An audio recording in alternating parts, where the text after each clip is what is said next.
Welcome to Business Coaching Secrets with Karl Bryan.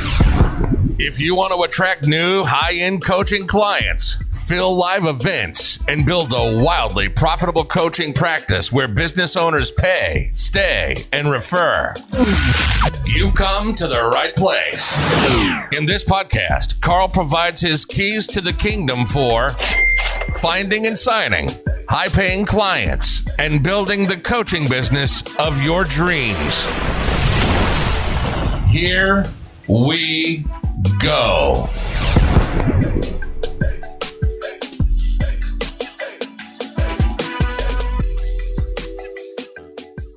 Well, hello, everybody, and welcome to another fabulous episode, if I say so myself, of Business Coaching Secrets with the pickleball soon-to-be world champion, none other than the king himself, Dr. Karl Bryan. Doctor, how are you today? Doctor, shoots. There we go, man. Put that one in the credits. What's going on? Pickleball, the pre-show. We better pre-frame that, right? We're just having a little banter back and forth before the big show in the pre-show. And pickleball. Listen, one of my clients is a professional tennis player, and he's now playing pickleball. So Road Dog and I got a little 101 on how to play pickleball and how cool it is. And it's what was the fastest growing sport in the world, Shoots? Would you have picked that? Oh my God. I would definitely not have picked that, even though it is growing even here, right? I think it's just like the courts are smaller, and I think it's just not as fast as, say, tennis. So I think it's actually growing with probably, people that are slowing down in their age, like yourself, right? Like it's probably fairly popular, I would imagine. So I might be good at it. Shoot, that'd be awesome. Right? There you go. The only guy that has a motorized bike for mountain biking. There it is. No, I don't have a motorized bike. All right. Speaking of rides, first question. You're going to like the way I segue this, bud. What do you recommend for someone getting in their own way?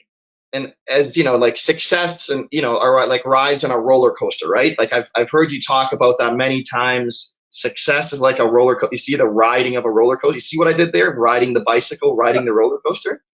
Listen, bud, this is why I get paid the big bucks right here. So anyways, someone getting in their own way.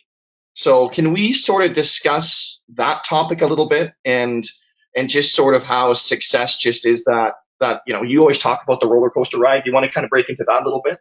Yeah. Okay, that's good. Yeah, let me just define the roller coaster for anybody who hasn't heard us riff about it. Just you're building your business coaching company, you get going, you're pumped, you start running live events, generating leads, and you got tons of leads. Those leads turn into appointments, and those appointments turn into coaching clients. And then what you do, so you rode this roller coaster, and let's assume now you're at the top, you got clients, the money's rolling in, you hit your goal is 10,000 a month, you hit it. Well, you stop generating the leads, which stops the appointments. So guess what? One Christmas comes and 2 clients drop off, another client, whatever happens, right? Like they drop off.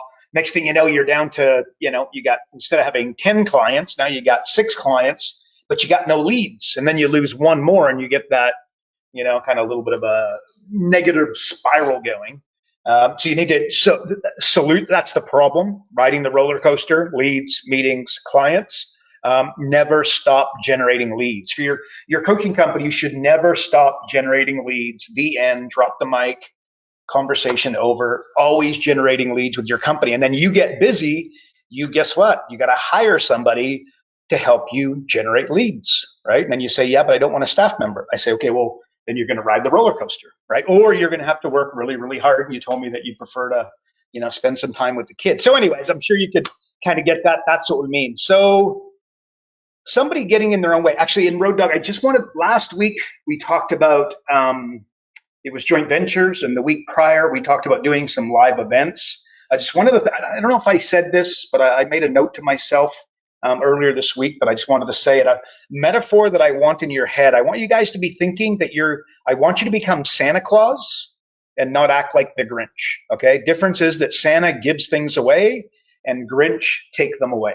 Okay. So when you go to the accountant, instead of saying, hey, how many clients can you send me? And then once you send them, I'll send you money. You go to the accountant with things that you can give them, right? So like our clients all have a membership site as an example, which I talked about this very quickly.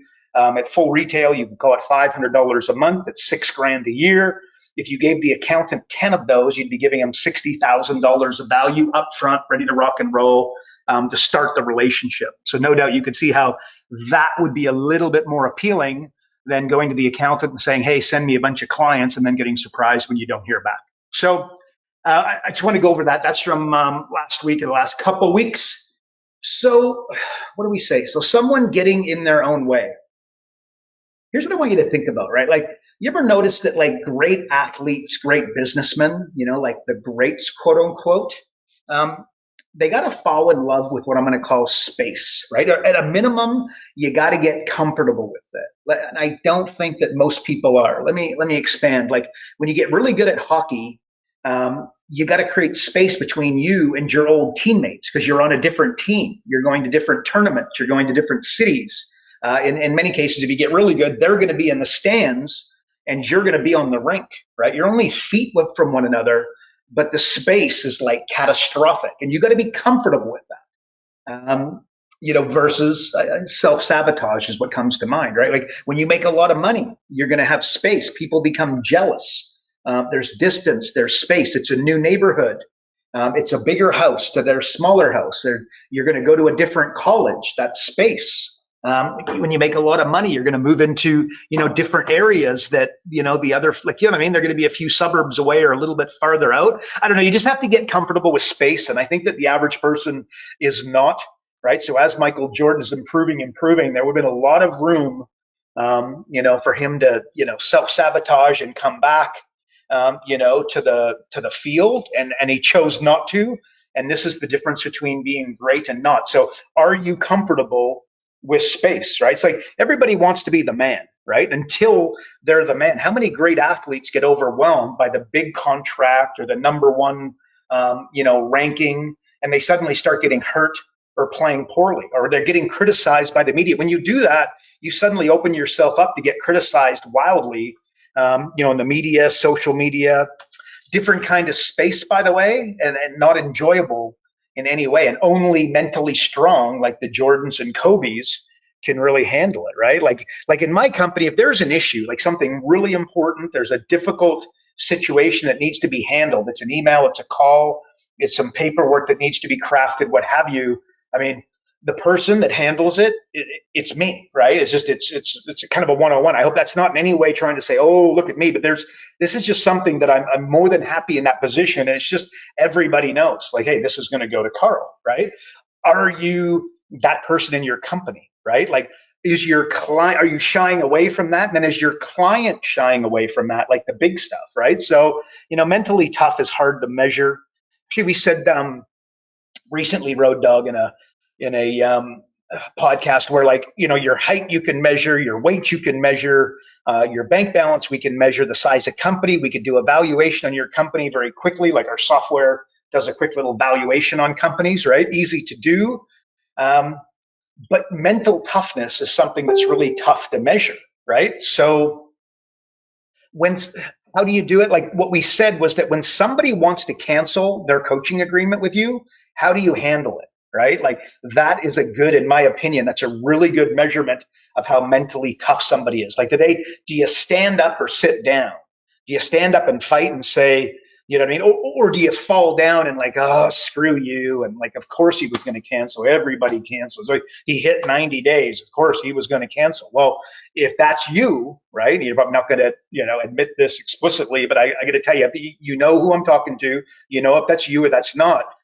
You got to stand up and fight, right? You take a step forward, right? And not fight for your money, fight because there's something special that you plan to pull out of that person and you didn't manage to do it, right? You'll fight 10 times harder for somebody else than you will for yourself. Like, you probably heard me talk about that, where you'll do more for your kids than you'll ever do for yourself. When your kids got to be at gymnastics, baseball, football, hockey, and you got to be up at 6 a.m., you shit, shower, shave, boom, they're there 5 minutes early, right?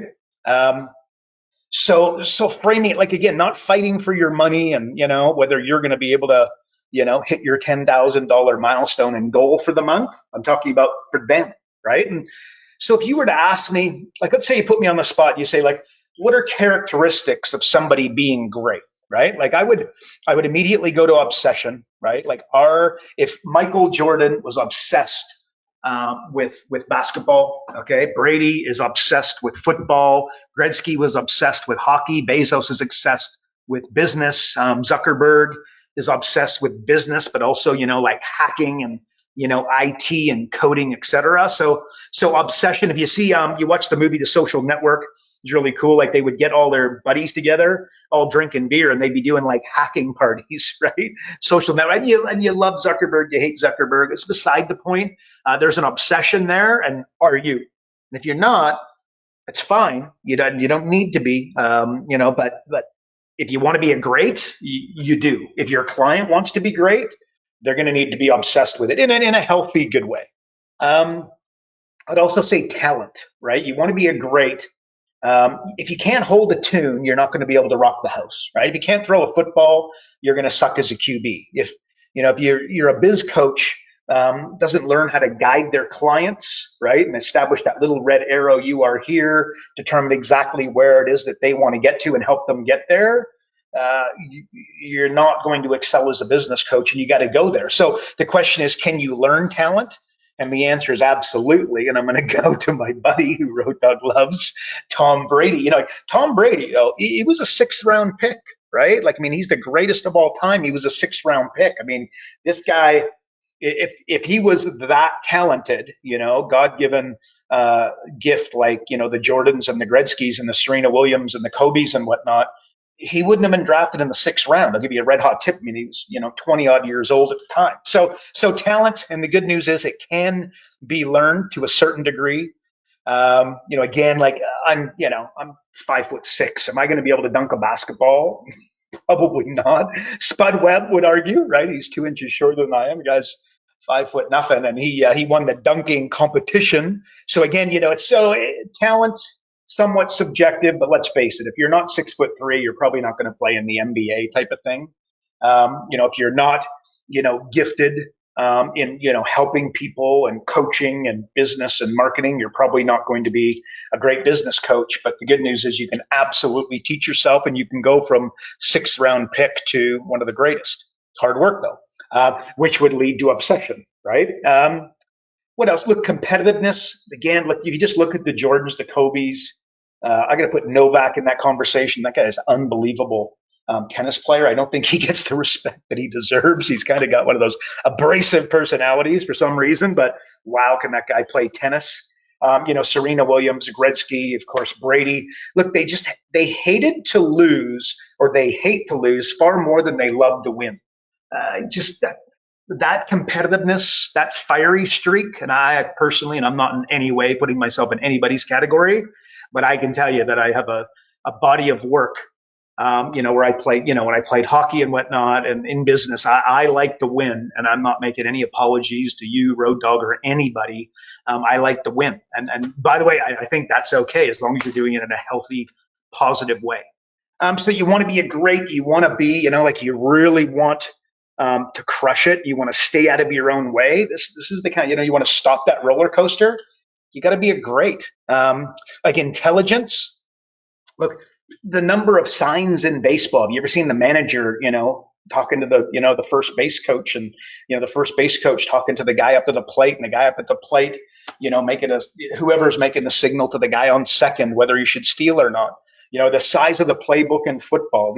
Like I played a lot of hockey. I love, like, the power play was something that I semi-specialized in. I loved the power play. I was very good at it. And in other words, putting the puck in the net when you had a man advantage. Well, the adjustments required were monstrous. If you're not able to read the game, like I'm not talking about being book smart.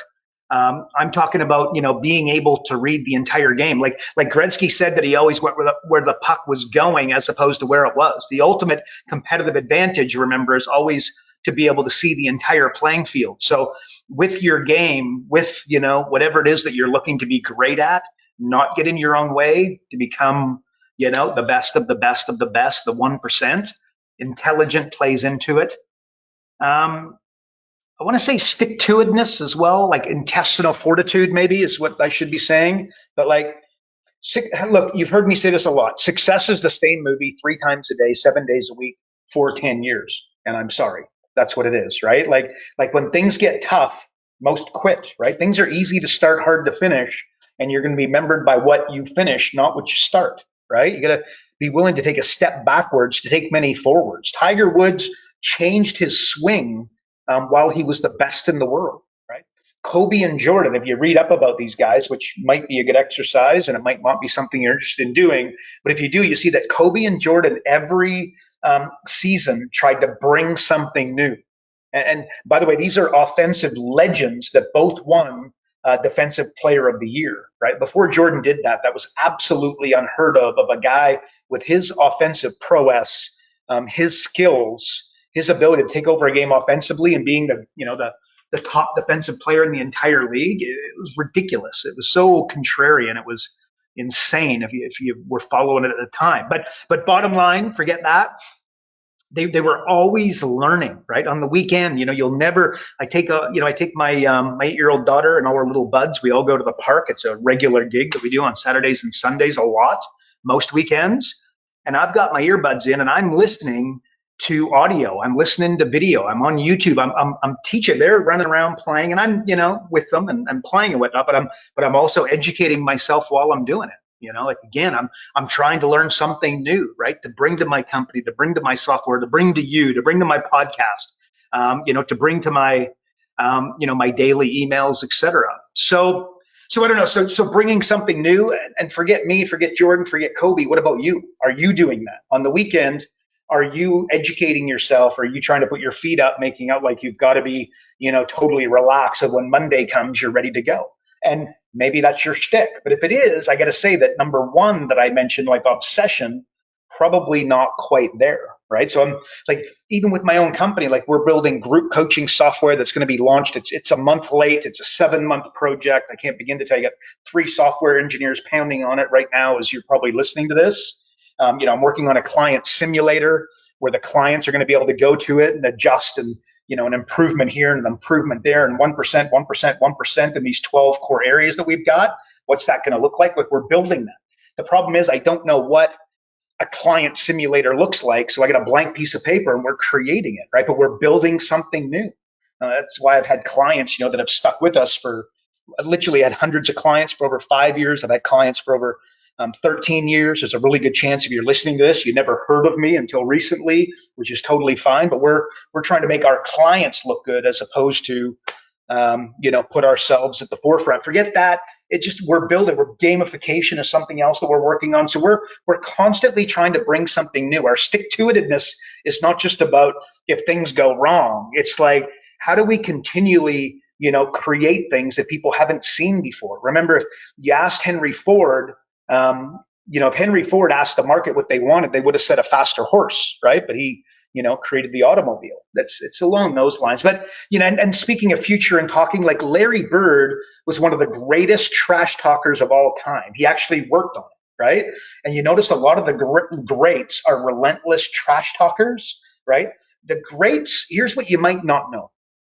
The greats trash talk to throw up their opponent, goes without saying. But a far bigger reason is that they trash talk to get themselves going, right? I remember I played with a guy, probably one of the best hockey players I ever played with, right? He was he's known as a classy guy, a little bit like Larry Bird, classy guy, off the rink, smart as a whip, highly successful in everything that he did. But I got to tell you, on the rink, man, he was ruthless, right? Ruthless. I remember I played with wasn't this guy, but a different guy. I mean, he was researching. We were playing in the finals one year, and he literally researching the wives' names of the team that we're playing against. And I'm like, really? Like I just wasn't, I don't know if I was going to take it to that level, right? I'd trash talk the heck out of you, but I don't know if I'm doing it at that level. I don't know. Why am I going there? Talking endlessly about, like, I like to talk about how, I've got hundreds and hundreds of coaches and I'm on my way to 5,000. And I would say to the average person, again, that I talked about lead gen earlier, that sounds like a recruitment challenge. How am I going to go from hundreds to thousands? And really, it's not recruitment. Recruitment, quite frankly, for most of you, you probably don't feel this way, but lead generation is just a system. And it's not, it's a tap. You turn it on, you turn it off. Going to 5,000 coaches for me is significantly more of a retention challenge than a recruitment challenge. Hence why I'm building simulators, group coaching software, and spending a lot of money on software and software engineers, et cetera, and building a community and all these tools, right? So I think that, and not to mention the business coaching community that we've built. It's just, my plan is to lead Jay Abraham and Tony Robbins and Dan Kennedy, all of them, for dead. And that might sound grandiose, arrogant, overconfident, whatever, right? But that's what I'm looking to do, and I'm here saying it. Who cares about me, and who cares about Tom Brady and Kobe or whatever? What are you doing? What are you talking to your clients about? What are on your podcast? How are you talking about the future? And are you cautious with saying that, I'm going to set the standard for the entire business coaching profession? That's my goal, right? Overconfident. That's what I'm doing, right? So, and we're all going to know when it's all said and done. I've said it many a times on this. If you've listened to all of our podcasts, I've said it many a times. We're all going to know either I'm full of poo-poo or I'm doing it. But that's why I'm constantly building my team, hiring new folks, elevating our software, etc. So forget that, right? Like Kobe Bryant wanted to be the greatest basketball player of all time, and therefore his life decisions were easy. Train once a day or 3 times a day. Easy. Wake up at 4 a.m. and start training, or sleep in until 9 or 10 and start training. Easy. Broccoli or chocolate. Easy. Childhood sweetheart, or hit the bar, get drunk, and go out with a bunch of girls and get distracted that way. Childhood sweetheart. Like, his decisions were easy because it was very clear on what he wanted. And again, forget Kobe Bryant. What about you? Do you know exactly what it is that you're looking to accomplish? Right? Like, as an example, one live event every 2 weeks for 52 weeks, come hell or high water, no less than 10 business owners in any one event. And they're going to be new business owners. So there might be 14 people there, but 4 people from last week, they don't count. 10 new business owners every 2 weeks in front of you. And then you are going to do a presentation. You are going to blow it up. You are going to be the most entertaining, the most fun, the most kick butt, transformational business expert at the front of that room. By the time you've done it, 20, odd times throughout the year, the way that you're going to be able to do that presentation, the jokes that you're going to be able to drop, the entertainment you're going to be able to bring to the room is going to be Tony Robbins-esque. Remember, when you go to Tony Robbins for 4 days, it's like a 4-day rock concert for a reason. When I go to your room, what's it like? Let's make it like a rock concert. Make it a lot of fun. Blow them away with what it is that you're going to do. So and that might be a great goal for you, and that might suck. Maybe you want to have 20 clients at $2,000 a month, gross 480 grand, have 75% margins, and have a great lifestyle. Work 3 weeks of every month and take the 4th week off because you got 3 young kids. Get really, really, really, really clear on what it is that you want to accomplish. And I got to tell you that life becomes easy. Decisions become easy. But create that target. And as I say, you're like, oh, wow, that's a great idea. Well, I bet you'll hang up or you'll stop this podcast, but you won't do it. So there's your challenge, right? Go Kobe Bryant. And I've talked about this many times, and I love it. I just believe it's the ultimate hack. In fact, Road Dog, you and I were talking about, I can't remember what it is, but what's his name? Earl Nightingale. Is that it? Yeah, that's the one.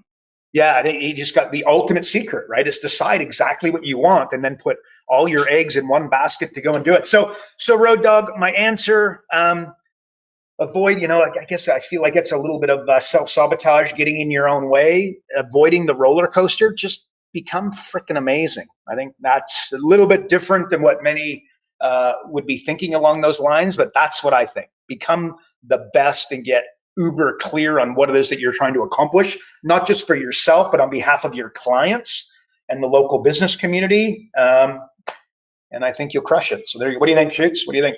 Just a little sidestep here for you. You mentioned like when it comes to like obviously with your coaching company in terms of like leaving Jay Abraham, Tony Robbins in the dust sort of thing. That's a pretty bold statement, right?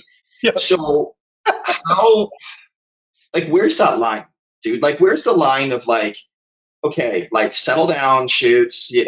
You're overreaching a bit, like, you know what I mean? Because sometimes people just think, you know what I mean? I think what you should look gray, not black and white. But what I would say to that is that like, let's get little red arrow, you are here, right? Like, I mean, I've had hundreds of business coaches fork over high end fees, and some pay, 100,000, 200. I did the math. One of our clients, he spends 300 grand a year on a profit sharing agreement, right? So, build big team of coaches, very successful rock star, right? But like, let's little red arrow, you are here. So let's not get ahead of ourselves. So let's initially, I think setting a personal goal is a good idea, right? So like, I always talk like 10 grand a month, 120 grand a year in gross fees is kind of, you'll hear that a lot, right? You hear it, I hear it. And then the next one is, I want to hit $1 million. And they've never taken the time to reverse engineer that and make it, realize that it's 83,333, dollars a month in order to hit $1 million gross over 12 months. Do you know what I mean? So I think, Road Dog, you got to start with little red arrow, you are here. Making too grandiose of a statement too early might, and depending upon the personality type. I think different personality types, would thrive. I'm not scared to be a big thinker. I'm comfortable saying that. At the same time, when I started, did I think that I was going to go after Tony Robbins, Jay Abraham, right? I mean, like, we've got a guy, he worked with Daniel Hassler. Hope he doesn't mind me saying, but he sent us a testimonial. He sent this literally within a number of days as I say this, but he worked for Tony Robbins for 10 years. And the testimonial that he sent us, I just want to say that it was, to say that it was complimentary over what Tony Robbins teaches business owners and provides business owners versus what we do would be like the understatement of the year. And it involved, used car salesmen at, their end, and then game changing software at our end as an example. Do you know what I mean? So I feel like, I understand why you're asking that, Road Dog. So I think it's a little bit of a balance between, where are you at, and making something too grandiose and big, probably not going to motivate the average person. So little red arrow, you are here is going to be my answer, Shoots. Interesting, actually. The thing that comes to me when you're saying that is the motivation piece, as you said, right? So a guy like yourself, you need huge targets to motivate you. Whereas probably the average person, it's like, yeah, while those are great, might be a little dreamy. How about you just get little wins, because that'll probably motivate you, and then kind of reassess every time you hit that new benchmark. So I think that might be a better sort of way of looking at it. Listen, there's a couple things I know in life. And one is, you don't need to be a mind reader to know that pretty much predictably on every single episode of Business Coaching Secrets, Karl is going to talk about his wannabe boyfriend, Tom Brady, right? Like, this is a standard part of the show. If you're a listener, you know this. The biggest man crush in the history of men. Like, I would almost challenge your man crush with Tom Brady is bigger than like Brady has on Gronk. Like, it's up there, right? The reason I say that is somebody wrote in terms of reading people. So it's not tough to read you, and your, like, when you like somebody, holy smokes, you won't shut up about them. Anyways, when it comes to reading people, we talk about live events. We talk about obviously a lot of rapport. You always talk about having charisma. But like, when you go in, like, how do you read people? Is it more of a process that you follow, or is that just natural instinct for you? First of all, and for anybody listening, this is Road Dog and I go for a beer very regularly. It's the same thing. He just sits there and he makes fun of me the whole time, but for some reason I love it. It's well deserved, Shoots. Like, you know this, right? Like, seriously. I don't know who your next man crush is going to be. I'm waiting with bated breath. Look, Brady ain't retired anytime soon, Shoots. I don't have to look for a new one. He's a good looking man. Let's face it. Moving on. Back to reading people. Okay.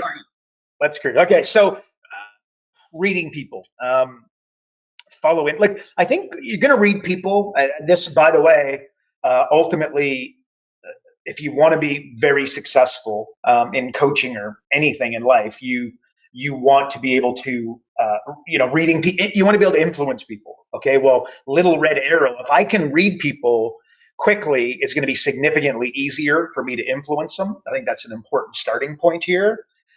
So look, let's start with some generalizations. Like, men and women, as an example, we're very similar, right? But we're different, right? Like, men over, like, men like things. I don't overvalue things, but we like things, and then women like people and that's the big differentiator. If you have a psychologist or a psychologist on here and we ask them, they would say that's the big differentiator between men and women.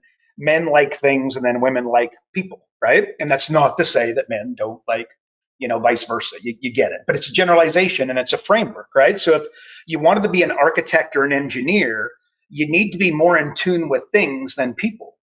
So, and then, by the way, have a look at the number of engineers and architects, and you're going to find there's significantly more women in those or men in those professions than women, right?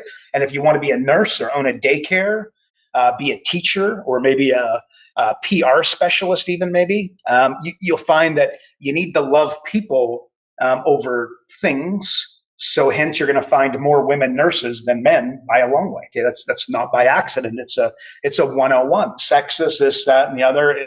It just is. Really, it's not about anything other than just is. So a framework, or even a framework, is to know somebody's auditory, visual, or kinesthetic. I said this earlier or recently.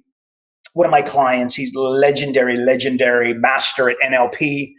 He's got his name in a rap song. Very, very cool guy. Love him. But anyway, so you ask somebody a question, they have to think about it. So I think the example I gave is how many rooms in your house, or between you and all your siblings, between you and your brothers and sisters, how many kids do you have in the family? Something like that, where they need to think, right? Well, if they look up, they're visual. If they look to the left or right, they're looking towards their ears, they're auditory. And if they look down, they're kinesthetic, right? So that's not a hard black and white rule, but it's pretty damn close. So ask them a question, and now you know how, like as a framework, how they're going to be motivated. Are they kinesthetic, visual, or auditory, right? So the bottom line, I think what I'm trying to say is definitely not instinct, right? Instinct plays into it. And I've tried my best to learn how to do this over time. So I would dare say that my instincts, and other people who have done that, instincts are going to be better than the average. But think rules over instinct. I often talk about the power of rules. Hockey rules, football rules. Without rules, you got no sport. You got no Super Bowl. You got no Stanley Cup, right? So gut stands for gave up thinking. I say that a lot, right? So I don't think that's the right do it. And reading people is a superpower. Here's the problem. If I line up 100 people and I say, who's good at reading people, 90 of them put up their hand. And sadly, they'd be grossly mistaken, right? So what people say and do in the most innocent of situations will speak volumes about them and their character, right? Like how they treat the driver, how they treat their secretary, how they treat, your virtual assistant, the doorman, the waitress, like casual exchanges before and after the meeting. Like, in other words, the corporate persona, I guess, of the average business owner will get crushed really, really quickly if you know what you're looking for, or elevated greatly, hopefully, right? So how is this helpful for you, I guess? Like if you're trying to get high-end coaching clients, the more you know about the business owner, the more you're going to be able to effectively influence them, right? Think little red arrow, you are here. So like observation is an aggressive act and seldom treated as so. So again, people just go with their gut. And maybe let me try and like some rules. So if you were to press me, okay, a bit like earlier, like I'm going to lay out some rules, right? Like if I was going to read people, first of all, I think I'd put at the top, like observe aggressively, right? You don't need a psychology degree or read a best-selling book to read body language, the use of manners, and the statement that people will make via their choice of wardrobe, right, or lack thereof. Like when I walk into somebody's office, I instinctively scan the room and I can tell a ton about them. Family pics, wedding pic. Where is the wedding pic? Is it on the desk? Is it on the wall? Fishing pics, crayon drawings of little kids or grandkids, right? A degree on the wall will tell me a lot. Look at their Facebook, look at their LinkedIn, look at their website, read their About Us page before I walk in. What you could, just by doing that alone, you could be the worst reader of people in the world and just do that. And you're going to be significantly more effective when you walk in there. And that's going to dramatically increase your conversion rates, right? They'll be like, oh yeah, you've got 3 kids, right? How did you know that? Oh, I read up a little bit before I got here. I wanted to make sure that I was in tune, not in a weird way, right? Like, don't take it too far. when you're take it too far in terms of your research, but don't tell them that you took it too far because that could weird them out a little bit, if you know what I mean. Like Tom Brady ever listens to this podcast, he's going to take a restraining order out. But and like coming like when a JV comes to my events, again, we talked about that. I think it was last week or the week before. Like I want to know as much about that individual as possible, and believe me, I'm using it in my favor. In an ethical way to influence him to make a good decision on behalf of his clients, to start, using the software, using our business coaches, et cetera. So anyway, I don't think that most people are thinking about like observing aggressively or then like observing, but then listen aggressively, not passively, like take notes. Because you're never going to remember. When you went to their LinkedIn page, you read their About Us page, did you take some notes? When you were talking to them on the phone in that first 15-minute conversation, did you take some notes? What's being said, what's not being said, the manner in which it's being said, right? Like speed, tonality, volume, confidence, all those things will speak volumes about, the dynamic of the relationship and what's going on, right?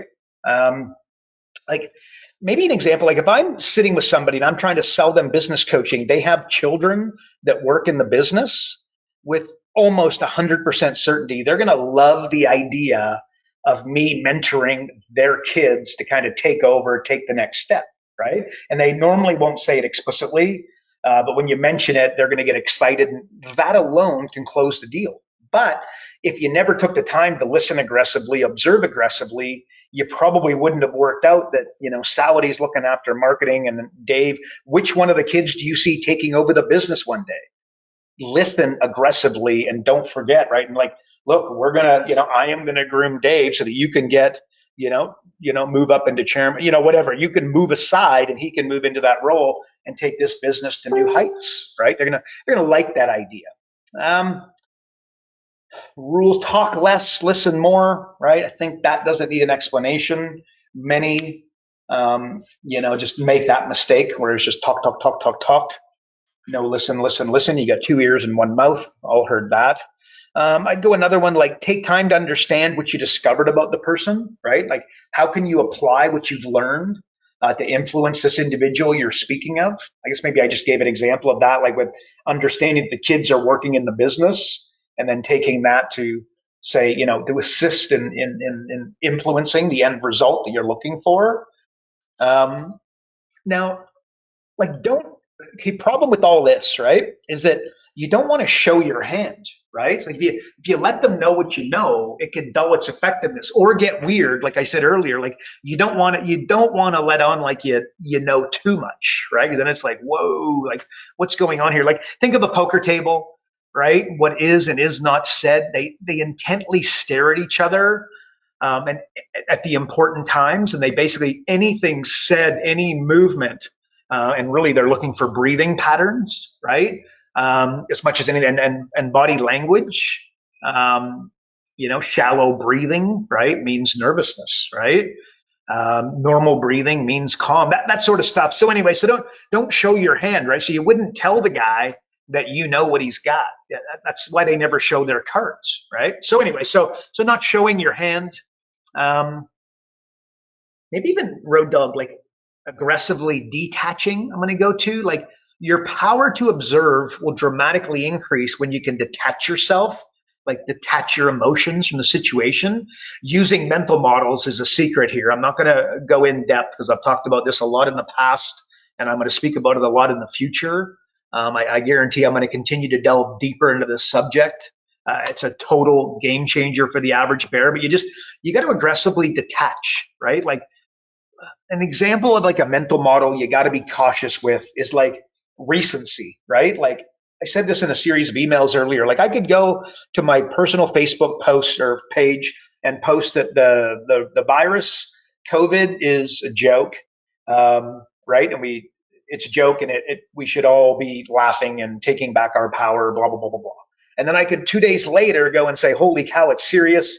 More people, 500,000 Americans have died from this. That is more than the Second World War. This is very serious. We got to protect our own. Be diligent. Yeah, I don't want to wear a mask either, but be cautious, whatever. I'd have people that would agree with both. And the question is like, why? and it's recency bias. So what Charlie Munger says is that which is immediately available is overvalued. And again, that might be a little bit different than what he said, but that's really the message, right? So whatever is right there in front of you. That's why you always end up at McDonald's. You're like, I'm not going to McDonald's. I'm not going to McDonald's. You're freaking hell, I'm at McDonald's again, right?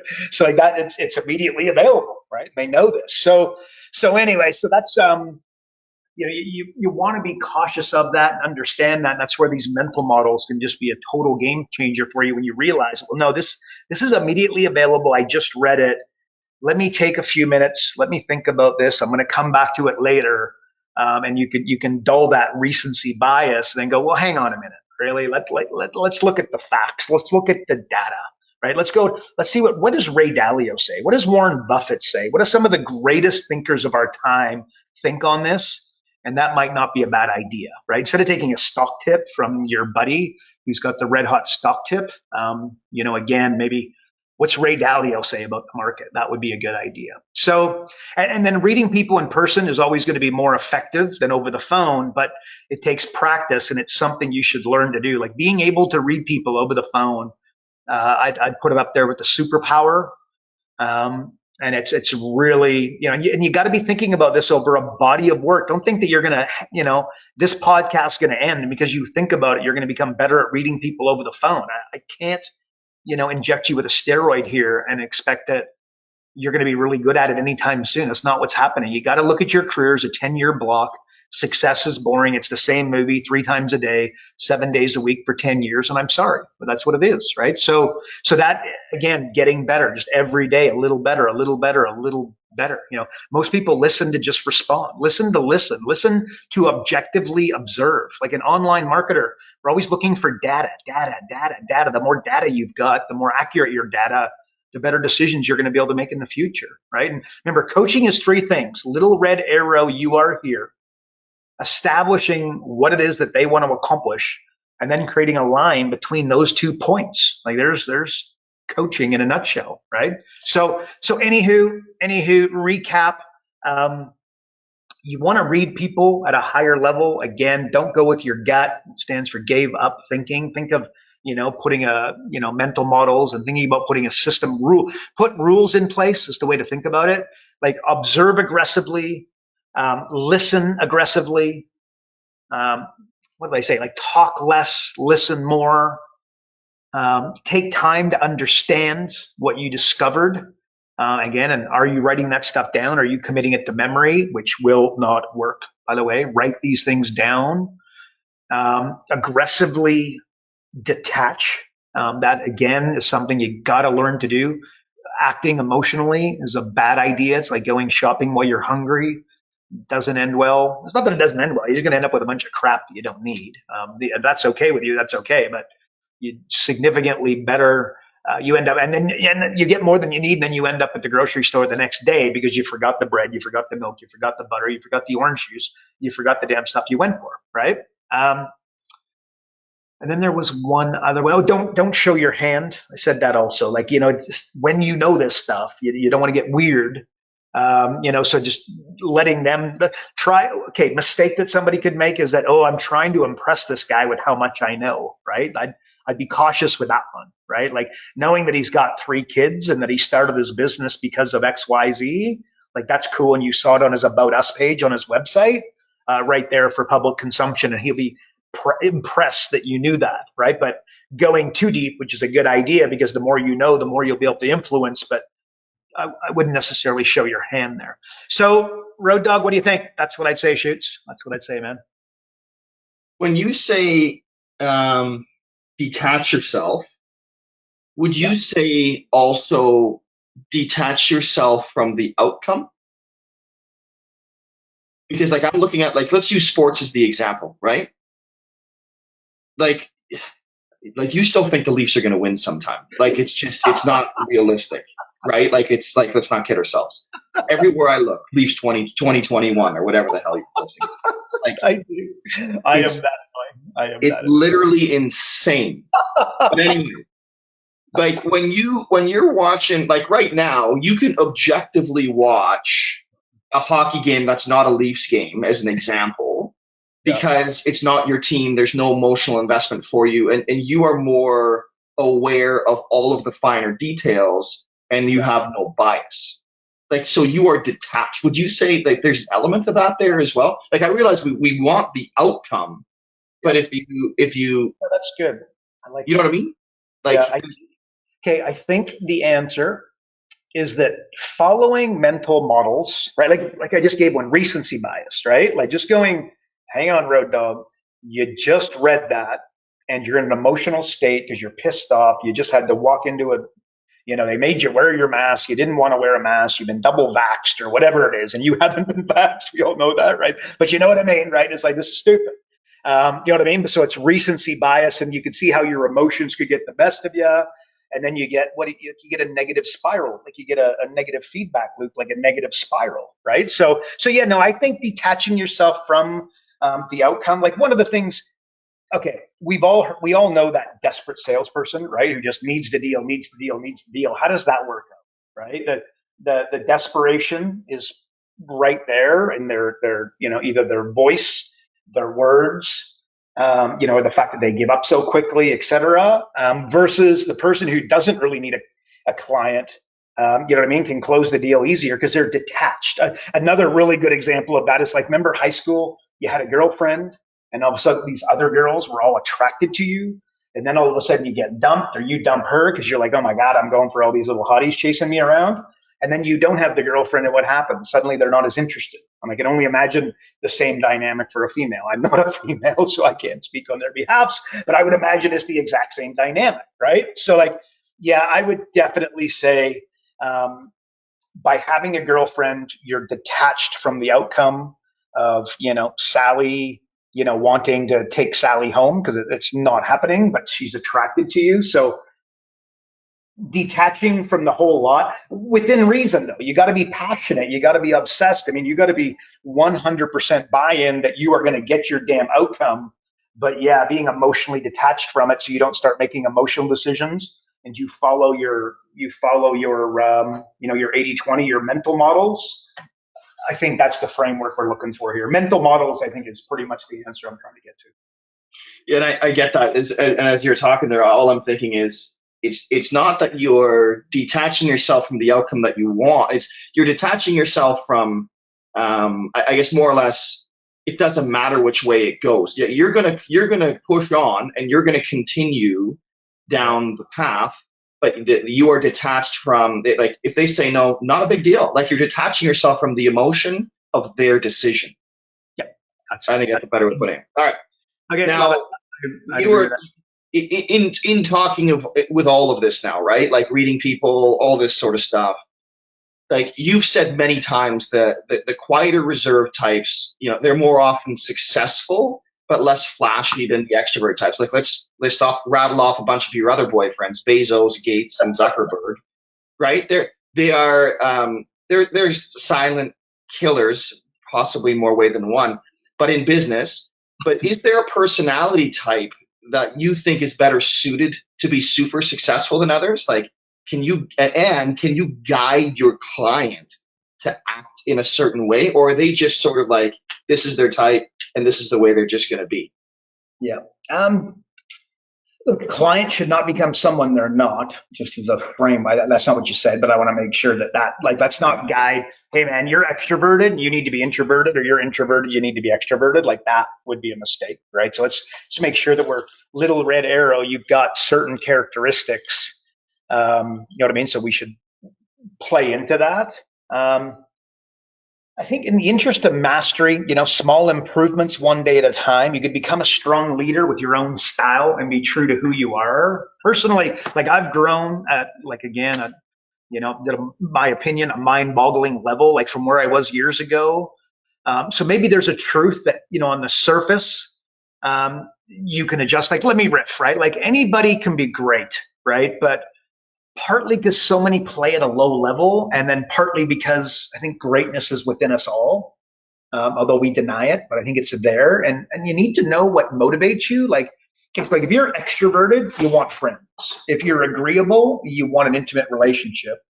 If you're disagreeable, you want to win competitions and you want to compete, right? If you're open, You want to engage in like creative activity, right? Like artists. And then if you're neurotic, you want security, right? I believe that's Jordan Peterson said something along those lines, right? But importantly, though, the most successful people are conscientious, and there's two forms of conscientiousness. There's industrialness, and then there's orderliness. And industrialness is far more important. Like we're business coaches, and we're working with business owners. If you want to be successful in business, industrialness is going to be significantly more important, right? Like create some long-term goals, create some targets to work towards, and I want you to think situation analysis over psychological analysis, right? So if you looked at your company, like what would it look like in 5 years? Create a picture of your staff, the roles of the staff, the monthly revenues, the amount of work that you're going to need to do, the time spent in the office. And of course, you're doing this for yourself, and then you're doing it for your clients. And then the greats of the greats, they're going to do this the same for themselves personally, so they don't self-sabotage. A little like, the roller coaster personally. That's not just for your business, that's for you personally, right? They create a framework of their career, their income, their friends, their social habits, their social circle, critical, right? Their family, their religious beliefs, and their commitments, right? Like, do this with what I said earlier in mind. Like, what kind of person are you? Are you extroverted, agreeable, disagreeable, open, or neurotic? Like, what motivates you? I remember saying, it was a little while ago now on the podcast, but like, you're motivated by one of four things: movement, money, status, or what do you call intimate relationship, right? Like one of those motivates you at a significantly higher level than the others. And by the way, if you hear those and you're like, oh, I think I'm 50-50 on all of them, or I'm equal in all of them, you're not. I guarantee there's one that drives you at a significantly higher level. And if you want to know which one, and I believe that it's very powerful for you to know which one, and I think it's very powerful for you to know that in the people that you're looking to influence, your kids, your loved ones, your spouse, and definitely your coaching clients. So which one, if I took it away, would drive me a batty, right? Like I am motivated by mastery, and then my wife is motivated by movement, right? And it's not about changing it. It's just, it's a good thing to know, right? I'm not going to change her from being, to be a mastery person from a movement person. It's not happening. And she's not like, Europe as an example. I don't like going to Europe. It's too far away. The time change. I don't know. I've been to Europe many times, and it's just not my shtick, right? And some people love it, and that's not that there's anything wrong with Europe. And if the Europeans are listening, of course, I love you. I just don't want to live there, and I don't want to be like 10 hours out of my own time zone. It makes me antsy, right? But my wife, she could not. She's very frustrated by that because I want to go to Mexico every time we go on a holiday. She's like, oh my God, not Mexico again. And I just love going to Mexico because I love Mexico. I love Mexicans. I love everything about Mexico. And she would love to go over to Europe, right? But I get anxiety about it because it's too much movement for me. That being said, so you understand that there's I know what motivates me. And it's going to be one of those four though: movement, money, status, or intimate relationship. So therefore, right, like design a week, a month, a year, a life that you'd like to have, right? Like, and mine's not even going to involve going to Europe. I will go to Europe because I want to keep her happy, and I'm sure my kids love to go to Europe, right? So we'll go there, but twice a year, just not happening. Work events and whatnot, one's in North America and one's in Europe. You can imagine which one I'm choosing, right? So that's part of me designing my week, my month, my year, my life, so that I've got it the way that I like it, right? And don't listen to your mind. It's the enemy. When you're in your head, you're behind enemy lines, right? Like you're a bad employee and even a worse boss, right? So you need to create rules, right? But issue that you have, I would bet, is that let's say you've got your client, you're building it up, and then you lose a client and you go after yourself, right? And then you get depressed. Then you start a fight with your wife, and then you isolate. And then you start drinking too much, and then you sleep in, then you stop working, you stop going to the networking function, you start making your calls, following up with your prospects, you delay your upcoming events, you further piss off your wife as a result of all that. You're in the house, you treat your kids poorly and you feel horrific about that, right? And now you start running out of money, right? And the list goes on. Like a conscientious person would not allow that to happen, right? They would do this instead. They would stop, they would think, they would recalibrate, right? Like revisit existing rules, then set a new goal and then adjust the approach, right? Like create small wins. You said this earlier, Road Dog, really important. I meant to reinforce it, like versus going after that monster goal with 1,000,000% certainty and that includes somebody with, that has like a bigger vision. You've got to create small wins along the way. There's a semi-famous study. What was it? It was let's just assume two gerbils. And then they went into the middle of a tube. Okay, so one was going one way, one's going the other. Only one was going to be able to work, win. Okay, and then what happened is the one that won had like an 80 plus, I'm going to say 86% is the number that comes to mind, but a very high percentage chance of winning the next time. Little X factor here, including, imagine taking a pen and pushing it into the tube. In other words, you are artificially influencing the race, and then, the one gerbil won.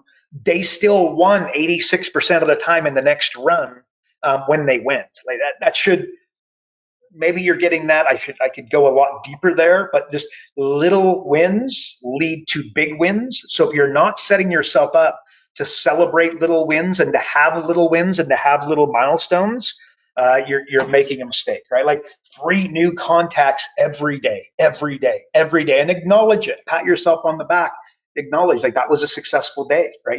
Your goal should not. Your problem is you create a to-do list and you expect to get through it. Road Dog is not getting through his to-do list today. I'm not getting through mine, and you are not getting through yours, and your client is definitely not getting through his. So don't set that goal. It's a stupid goal, right? Go to your list of 12 things to do, pick out the top 3, get them done, and call it a day would be significantly more effective in the grand scheme of things than, knocking off 8 of 12 and being pissed off about the 4 you didn't get done and being down on yourself, right? So again, like a conscientious person is going to make the spiral go up rather than down, right? So people don't have psychological problems. They have things that go wrong in their life and then they spiral.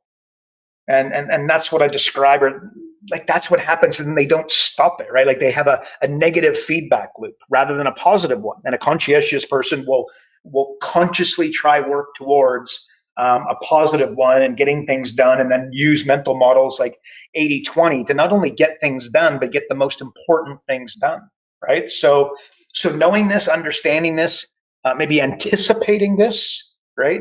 It's going to allow you to create more positive loops than negative ones. And this isn't the solve all to the world, right? Like you're going to have good days and you're going to have bad days, and Road Dog does, and I do, and Tony Robbins does, and Jay Abraham does, and Dan Kennedy does. And those guys are all great to the great I want to make sure that like those guys I respect madly, right? For what they've done. They've created the coaching industry to a large degree that, I personally benefit wildly as a result of, right? But again, so knowing that, let's make sure that you're creating these positive loops for yourself, right? So just in sum, really important, successful people, the Tony Robbins of the world, don't let personal problems creep into their work, okay?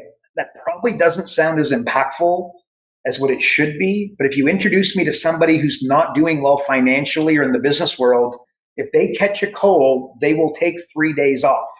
You introduce me to somebody who's uber successful, they catch a cold and they just refuse. They refuse to say it just doesn't happen, right? They say, "Oh, I haven't had a cold in 3 years." It's like, well, no, you've been sick multiple times. You just didn't stop, right? That's the gap. So anyway, I just think that's so. In some successful people, what do they say? Like, don't let their personal issues and circumstances and problems creep into their work. And then unsuccessful people do, right? They get personal crap littered throughout. It's a monster hack for uber successful and financially successful folks. So Road Dog, that's what I'm going to say. Shoots about quiet, reserved. It's just about understanding who you are, what motivates you, but understanding that conscientious, if you got to pick something and work towards something, it's being more conscientious. That is absolutely critical, and more industrialness is critical, right? Like, so there you go. So that's it. Disorganized people tend to be really good salespeople, but then they drop the ball. So if you are a highly dynamic salesperson, you should think about, hiring analytical and surrounding yourself with analytical people, like real simple. So there you go, Shoots. What do you think? Couple things. Okay, so it's interesting how you said at the end there, letting their personal stuff creep into their work. Yep. I would almost say the opposite is also true, right? It's like, how do relationships and how do you even ruin the relationship you have with yourself? You allow your results of your work to creep into your identity and also into your personal life, right? Yeah. Like, I just think that it's a very fine distinction, and it's all on that blueprint. I understand what you're saying, but just sort of hit me like, hang on a sec. There's a lot of people that define themselves by their business and their whatever, right? Like, that's just their blueprint. It's like people looking for balance, right? They're like, oh, like anybody who's highly successful has people all around them who love them madly, who say, road dog, you need balance in your life. You got to slow down. You're going to get sick. You're going to get this. You're going to get that. You got to, and it's just like, that's, you know what I mean? Like, that's not the way it works. You're going to be successful. Balance is not what you're looking for. I mean, integration would be a smarter roadmap game plan than trying to look for balance. But agreed, brother. High five, man. Love it. Love it. And then last thing you had said, I wrote it down, the movement, money, status, relationships. So movement is not just like literally like just traveling. Yeah. Yes. No. Freedom might be a better word. Some people, like the buzzer goes off at 6:55, and that just drives me. They would prefer not. Like, I haven't had an alarm clock in years and years, but I naturally wake up at 4 or 5 o'clock in the morning, right? But I don't have an alarm clock, and when the buzzer goes off, that does drive me a little bit batty. So that would be an example of like someone who, and for me, again, I can manage it and whatever, but not.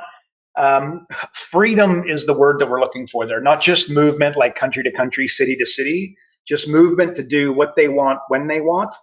Like, some people want to make a lot of money to buy the house, the farm, the ranch, the horses, their own pond, right? But so again, and then other people want to make enough money so that they don't have to work, so they can move freely to do whatever the heck they want to garden today. They want to garden. They want to drop everything and head to Europe. They want to do that. So that's movement. Freedom would be a word that I would use in place of movement, or freedom movement. Roger that. All right, buddy. So there you go. Speaking of rules, we got one simple rule here, and that is A, mention Tom Brady in the podcast, and B, close us out with one thing that they can implement into their business today. So you have to pick one thing besides go out and buy a Bucks Brady jersey. What else could they do to improve their success today? What else? I think what I start. Feels like a lifetime ago, but earlier, like just space. If you're going to be successful, you're not listening to this if you don't want to be successful. You're not listening to this if you don't want to help your clients become successful, right? Getting comfortable and actually enjoying. Most people can't be alone by themselves for 2 minutes, right? This is a bad thing, right? It's something you can work on. But space. So space, if you're going to become successful, there will be a gap between you and others, right? When you're stopped at the traffic light and you're, in a, $200,000 Range Rover, you're in a Lamborghini, or you're in a Ferrari, you're in an Aston Martin. There's a gap between you and the Toyota beside you. It's just, they're looking at you, you're not looking at them. And I'm sorry, you could like it, hate it, you could be disgusted by that. This just is, right? That's space. That's what I would define as space. You've got to be comfortable with that, right? Like, again, if it's way better, forget that. Actually, that's a lame example. The better example is that you become successful. There's space between you and your family members, you and your loved ones, you and your best friends, where they're still making $100,000 and you've moved to $500,000. There's a gap there, and you've got to be okay with that, right? Both in that, you don't have to, on a bunch of levels. I'm thinking everybody here, we're coaches, we can read what some of the challenges there, but what tends to happen and what you have to stop happening, and where I went with the answer, because we were talking about, it wasn't worded that way, but kind of my mind went to self-sabotage. It's like, that's what you do, is you bring yourself back to the pack, right? Well, Tony Robbins didn't come back to the pack, right? Mark Benioff didn't come back to the pack. Jeff Bezos didn't come back to the pack, right? And are you coming back to the pack? And That's why you ride the roller coaster, because quite frankly, you're a little bit scared of what you could potentially become. That's the truth. What is that saying? You're as scared of your greatness as you are, your inability to excel. Again, there's a famous quote out there. I can't think of it now, but you get the idea, right? You're scared of your power. Again, Steve Jobs was just like you, right? Mark Benioff was just like you. Tony Robbins, and again, 6'7", and he's a big, big man. And, maybe he's a little more obsessed. Maybe that's not the greatest example, but you get the idea where you can most certainly do $500,000 a year with your business coaching, right? When you really understand what's required, and that is mastery, daily activity, daily growth, and understanding that it starts to compound. So picture a hockey stick on a graph. In fact, it's different than a hockey stick. It'd be like a really bad hockey stick. It'd be like a field hockey stick where you got to come backwards, because in order to make all those phone calls and to practice that pitch and, talk to these folks, you take a little bit of a backward step. But then you get eventually compound growth when you improve every day, new contacts every day, new networks, new communities every day. You get a compounding effect, right? We talked about it a couple of weeks ago. We did the live events. You just do live event after live event after live event after live event after live event. Suddenly you got so many people to follow up with, and so many people that have been to your events that you no longer need to tell anybody that they're going on, because they're booked before you get there, because everybody's talking about your event because they came and it was amazing, and it was like a little mini rock concert, and you were funny and they were funny, and it was like cool, dynamic, awesome people sharing, and you know what I mean? It was just awesome dynamic. That's what you want to create. So you get that compounding effect, right? But you want to do $500,000, that's all you got to do. Will you? No, you probably won't, because you wake up tomorrow and you have a negative feedback loop. You're not conscientious. You're more emotional than anything else. You're thinking about things that will go wrong instead of things that will go right. And then what you end up is in your head. And remember, when you're in your head, you're behind enemy lines, right? Just doing, like, I think I actually have, I wrote this in an email not long ago, but like all of the magic happens through one word, and that's doing, right? Just pick up the phone. I don't forget whether it's the best event or the best location or the best attendees. Just book your event, pay the deposit, and put 10 people in front of you in 2 weeks and do your damn best. And not that I believe in doing your best, because I don't think that's good enough. I believe you got to do what it takes, but you've also got to put one foot in front of the other. So that was a little bit just where I started there, Road Dog, is in that space. You've got to be comfortable with it if you're going to continue, and then not allow self-sabotage. Because if you're going to hit $500,000, you're going to lose a few friends. And that will happen. Prepare yourself, right? Because again, they're just not going to like the idea of you being that successful. If you're live events and you're the big shot and you're going to put something on Facebook and you're going to get 120, comments, that annoys people. I don't know if you realize that it absolutely annoys people very close to you.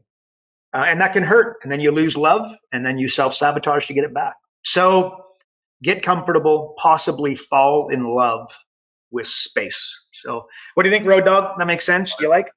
Yeah, beauty, absolute beauty. Listen, everybody, thanks for tuning in to another episode of Business Coaching Secrets with the man on top of the hill, Mr. Dr. King Karl Bryan. And if you're not on the inside and you're not getting access to the pre-show, which is, listen, we've had beatbox, we've had it all in the pre-show. Like, you need to be a part of the pre-show, or you just aren't getting Karl's daily emails, or just want more information on how to build your coaching company, visit focused.com and subscribe today. And again, if you enjoyed the podcast, please share with a fellow coach or someone you think might make a great coach. And of course, we always appreciate if you'd rate this episode. As we know that iTunes, Spotify, and the like give an insane amount of weight towards reviews. So please, please, please leave a review if you like what you heard. And that is it for another week, folks. We will see you in the next episode. Remember, progress equals happiness. Take care, everybody. Karl Bryan built Profit Acceleration Software 2.0 to train business coaches how to find any small business owner more than $100,000 in 45 minutes without them spending an extra dollar on marketing or advertising. This becomes a business coach's superpower. So as a business coach, you'll never again have to worry about working with business owners that can't afford your high-end coaching fees. Check us out at focused.com.